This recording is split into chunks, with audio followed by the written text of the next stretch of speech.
All right, everyone, buckle up, because today we are diving deep into Atomic Habits by James Clear. We're talking tiny changes, big results, getting that full potential firing on all I cylinders. love it.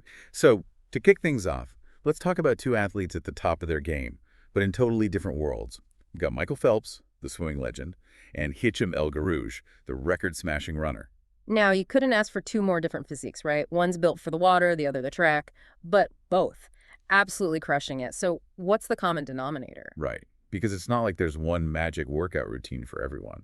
What's the secret sauce these guys share? It's all about the system, baby. Those daily habits and routines, that's where the real magic happens. And it's not some big, complicated secret. It's understanding the power of tiny gains. And speaking of tiny gains, Claire tells this awesome story about British cycling. Back in 2003, they were basically non-existent in the cycling Oh, world. yeah, they were getting lapped by the competition. But then they bring in Dave Brailsford as performance director. And instead of overhauling everything, he focuses on these small 1% improvements in every single thing they do. We're talking tiny tweaks. It's almost hard to believe it would make a difference. Like finding the most aerodynamic bike components, even optimizing the athlete's sleep positions. Sounds kind of crazy, right? It's the small things, my friend. Brailsford called it the aggregation of marginal gains. And let me tell you, it totally revolutionized the team. It's incredible how those little things add up. Clear says 1% better each day for a year equals being almost 38 times better. That's the power of compounding, baby. And the results speak for themselves. British cycling went from zero to hero in just a few years. Olympic gold medals, world championships, you name it. It's that saying, little hinges swing big doors, but for habits. But here's the catch. This compounding effect, the double-edged sword, right? Those small positive habits, amazing. Those seemingly insignificant negative ones, they compound too. And before you know it, you're miles away from where you want to be. That's why we need to shift our focus from the finish line to the system. Forget those big, hairy, audacious goals for a second. What matters is the process, the daily rituals, the tiny choices that shape your trajectory. Clear says it best. You do not rise to the level of your goals, you fall to the level of your systems. It's so true. Your goals could be out of this world, but if your daily actions don't match up, you're going nowhere. Building a solid system is like creating a success blueprint. It's about playing the long game, right? Mhm. Day after day, regardless of the wins and losses along the way. Exactly. Winners and losers often have the same goals. It's the process, the system that sets them apart. But how do we actually break free from those negative patterns and build a system that sticks?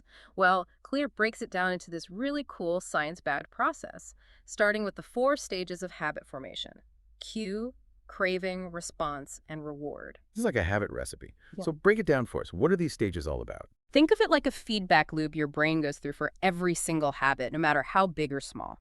So, let's say your phone buzzes with a text. That buzz, that's your cue. Your brain's like, ooh, a potential reward. Then comes the craving. You want to know who messaged you, what they said? Oh, I know that feeling, that anticipation. Right. Then you pick up the phone and read the message. That's the response. And finally, the reward. Satisfying that craving, getting that little dopamine hit. And because our brains love that dopamine, we're always scanning for those cues, those triggers for a potential reward. And the more we repeat those loops, those pathways in our brain get stronger, more automatic. Exactly. It's why we do things without even realizing it. Reaching for a cookie, biting our nails, our brains are on autopilots, cruising down those well-worn neural pathways. It's like our brains are saying, hey, I've been here before. I know how this goes. But that also means we're often totally clueless about those autopilot moments, the ones steering us off course. That's why recognizing those unconscious patterns is so important. It's not about beating yourself up for bad habits. It's about turning on the lights, becoming aware, so you can start making better choices. I'm all for making better choices. And Clear gives us this great framework, 4 laws of behavior change, to upgrade our habits. Cheat codes for our brains. Lay it on me. Law number 1. Make it obvious. This one's about mastering your environment, right? Or Because we are bombarded with cues all the time, some sneaky, some not, that trigger certain behaviors. it's like our environment is always whispering or sometimes yelling at us to do certain things. Exactly. Clear tells this fascinating story about a psychologist, Gary Klein, who was studying decision-making in those high-pressure situations, like with firefighters. High pressure for sure. He found that the experienced firefighters, They could sense when a building was about to collapse, even if they couldn't quite explain why. So like a sixth sense. They just knew. Exactly.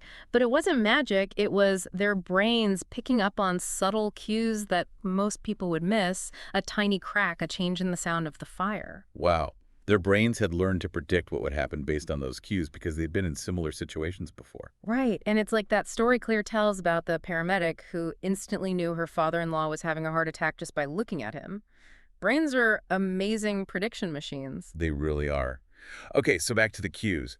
We're saying we're constantly analyzing our environment for them, even if we don't realize it. Exactly. The problem is the cues for our not-so-great habits can be so ingrained, so automatic, we don't even notice them. Like a TV remote practically jumping into my hand some nights. Or that bag of chips whispering your name from the pantry. So how do we make those good habits stand out, make them impossible to ignore? Yeah, how do we outsmart our brains? Claire says, make it obvious. Want to play your guitar more.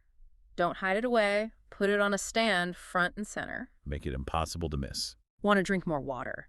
Keep a full water bottle on your desk. Make those good habits scream, pick me! Love it. So it's all about setting up your environment for success. Exactly. And the flip side is make it invisible for those bad habits you're trying to ditch, trying to cut back on social media, delete the apps. It sounds simple, but it's so true. Out of sight, out of mind. Exactly. Create an environment that supports your goals, not one that sabotages them. I mean, if you're trying to avoid junk food, don't keep it in the house. I actually tried this crazy thing with social media. I had my assistant reset all my passwords every Monday. Wait, really? Yeah, and not tell me the new ones until Friday. It was extreme, but it worked. That's wild. What did you learn from that? You know, I realized I didn't need to be glued to social media 24/7 like I thought. Being forced to disconnect, even just for a few days, broke that constant need to check and scroll. You removed the cue, and the craving vanished. Yeah. See? Brilliant. Okay. And that takes us to the second law. Make it attractive. Okay, so now those good habits are front and center. How do we make them irresistible? Well, as humans, we're hardwired to chase pleasure, avoid pain, right? We're all chasing that dopamine hit. Habits are basically dopamine-driven feedback loops. Good news is, we can hack the system. Okay, tell me more. How do we rewire ourselves to crave those healthy habits as much as, say, a giant slice of cake? One word, habit stacking.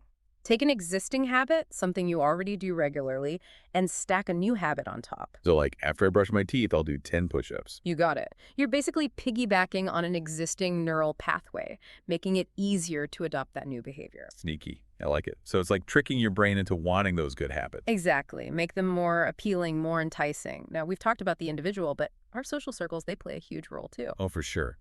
Who we hang out with definitely shapes our behaviors. And Clear dives into this, highlighting the power of social influence. He calls it the Diderot effect.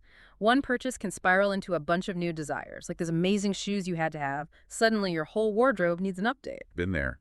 But how does that relate to habits? Same principle. We're wired to fit in. So the habits of our friends, family, even celebrities, they rub off on us. Remember the Polgar sisters? The chess prodigies. Yeah. Grew up in a chess-obsessed family. Everyone around them lived and breathed chess. And guess what? They all become chess masters. Coincidence? I think not. Social environment shapes us. It's like you become who you spend time with. So choose your friends wisely because those habits are contagious. It's true. We've got our brains on autopilot, our environment's whispering to us, and the habits of those around us rubbing off. No wonder we feel like we're fighting a losing battle sometimes. It's a lot, right? But that's also why being intentional about all of it is so important. Okay, ready for the last two laws? We've got make it easy and make it satisfying. They sound simple, but trust me, they're game changers. Make it easy, huh? So we're giving ourselves permission to be a little lazy. It's not laziness, it's about removing the obstacles, minimizing friction. Our willpower is limited, our brains love to conserve energy. Makes sense. If it's hard to do something, I'm way less likely to actually do it. Exactly. Reduce that activation energy, as Clear calls it, that's required to get started. So let's say you're trying to start a morning workout routine. What's the easiest way to make sure you actually get out of bed and do it? Well, first, my alarm can't be across the room. I will fall back asleep. I guess having my workout clothes all laid out would help. See? You're already getting it. It's about setting yourself up for success. What sounds easier, scrambling for your gear, half asleep, then trying to convince yourself to exercise, or just rolling out of bed and into your workout clothes? Okay, yeah, that's way easier. When you put it like that, I realize how much those little obstacles really trip me up. Exactly. Clear takes it even further with his 2-minute rule. Any new habit you start should take no more than 2 minutes to do. 2 minutes, that seems almost too simple. Exactly. Make it so easy you can't say no. I'm going to write a chapter in my book today becomes I'm going to write for 2 minutes. And you know what? Often you'll want to keep going. But even if you don't, you've still reinforced that habit loop. Brain hacks, I love it. Okay, so we've made those good habits obvious, attractive, and easy. Now, how do we make them stick? I'm guessing this is where that dopamine comes in. Bingo. Law number 4, make it satisfying. We have to make those good habits enjoyable, rewarding, so our brains crave to do them again. Because who wants to do something that feels like a chore, day after day? Nobody. Find activities that light you up, that make you feel good. Clear talks about the Goldilocks zone, where the challenge is just right, not too easy, not too hard, keeps you motivated. Boredom, the enemy. I can see how falling into a rut with those good habits could totally lead to backsliding. How do we prevent that? Keep that dopamine flowing. Experiment with variation. Don't do the same workout every day. Try a new class, grab a friend, keep it interesting. Like pressing the refresh button on your habits. Exactly. Make those habits enjoyable for you. And don't underestimate tracking your progress. Clear's a big fan of habit trackers for a reason. It's satisfying, right? Seeing those successful days add up. Exactly. Visual reminder of how far you've come, and that feeling of accomplishment is crazy motivating, like giving yourself a high five every time you check off a habit. Well, we're human. We're going to mess up sometimes. So how do we handle those inevitable slip-ups without spiraling into a shame spiral? Yeah, because we don't want to fall off the wagon completely. It's all about self-compassion. Clear emphasizes being kind to yourself, especially starting out. Mhm. Remember, it's a journey, not a destination. There will be bumps. Focus on progress, not perfection. So it's not about never messing up. It's about how quickly we get back on track. You got it. Clear's rule, missing once is an accident. Missing twice is the start of a new habit. It's about being mindful, catching ourselves when we start to slide back into old patterns. So we're not beating ourselves up, but we're also not letting ourselves off the hook too easily, right? Exactly. Find that balance. And remember, it's not about checking things off a list. It's about becoming the type of person who lives these habits effortlessly.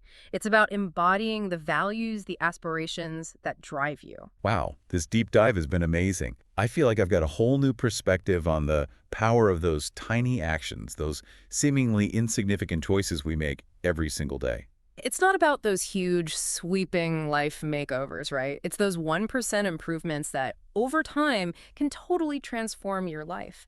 Because the person you are today, that's the result of all the habits you've cultivated. And the person you'll be a year from now, 5 years from now, that's being shaped by the choices you make today. So everyone listening, as you go about your day, think about those tiny habits, those seemingly small choices. Each one, a vote for the person you're becoming. What kind of person do you want to be? What habits will help you get there? The choice is yours. Thanks for joining us for another deep dive.